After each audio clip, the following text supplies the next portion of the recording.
இந்த மயில தினேஷ் கிட்ட இருந்து நம்ம விஜய் தான் காப்பாத்த போறாங்க அப்படின்னு சொல்லி நீங்க நினைச்சீங்கன்னா, இந்த வீடியோக்கு லைக் பண்ணி உங்களோட கருத்துக்கள தெரியப்படுத்துங்க. ஏன்னா மயில் வீட்ல ஏமாத்திட்டு இப்போ ஹாஸ்டல் போகணும் அப்படிங்கிற மாரி அந்த நகையோட எஸ்கேப் ஆக தான் பிளான் போட்டிருக்கிறாங்க.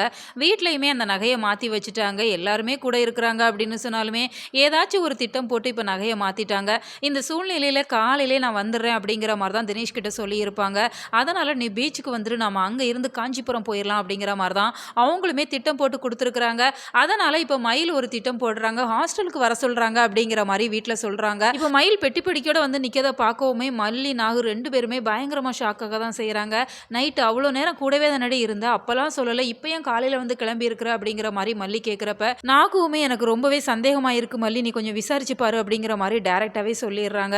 அதனால விஜய் கேட்கறாங்க, "ஏன் நாகு இப்படியெல்லாம் பேசிட்டு இருக்கிறீங்க?" அப்படிங்கிறப்ப, "இவ வர வர சரியில்ல தம்பி" அப்படிங்கிற மாரி சொல்லிட்டு இருக்கிறாங்க. "சரி உன் வார்டன் நம்பர் குடு நான் பேசுறேன்" அப்படிங்கிற மாரி சொல்றப்ப, இப்ப மயில் இப்படியெல்லாம் நடக்கும் அப்படின்னு சொல்லி ஏற்கனவே ஒரு ஃப்ரெண்ட செட் பண்ணி வச்சிருக்காங்க. வார்டன் நம்பர் குடுக்குறேன் அப்படின்னு சொல்லி அவங்க ஃப்ரெண்டுக்கே கால் பண்ணி குடுத்துடுறாங்க. அவங்க நம்பர மாத்திருக்காங்க அப்படிங்கிற மாரி சொல்லிர்றாங்க. அந்த ஃப்ரெண்டுமே இன்னும் 1 வாரத்துக்கு முன்னாடியே வர சொன்னேன். அவங்கலாம் கோஆர்டினேட்டர்ஸ் அப்படிங்கிற மாரி சொல்லி சமாளிச்சிடுறாங்க. அதனால மல்லியுமே இப்ப சந்தேகம் இல்லாம அனுப்பி வைக்கிறாங்க. சரி விஜய் நான் டிராப் பண்றேன் நீ வா அப்படிங்கிறப்ப மயில் வரமாட்டேன் அப்படிங்கிற மாரி தான் சொல்றாங்க. இருந்தாலுமே மல்லி கேட்டுக்கிட்டாங்க அப்படிங்கிறதால இப்ப கார்ல விஜயோட தான் போயிட்டு இருக்கிறாங்க. திரும்ப திரும்ப இப்ப மயிலுக்கு கால் வந்துட்டே இருக்கு. விஜயுமே ஃபோன் எடுத்து நீ பேச வேண்டியதானே அப்படிங்கிற மாரி சொல்றப்ப, வேண்டாம் மாமா அவ ரொம்ப பிளேட் போடுவா அப்படிங்கிற மாரி சமாளிச்சுட்டு இருக்கிறாங்க. இந்த சூழ்நிலையில இப்ப தினேஷ பார்த்து அவங்க கூட போனாங்க அப்படின்னு சொன்னா, நம்ம விஜய் இதெல்லாம் பார்த்துட்டு சும்மா இருப்பாங்களா?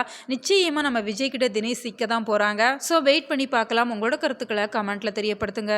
மேலும் இது போன்ற வீடியோக்களுக்கு நம்ம சேனல சப்ஸ்கிரைப் பண்ணுங்க.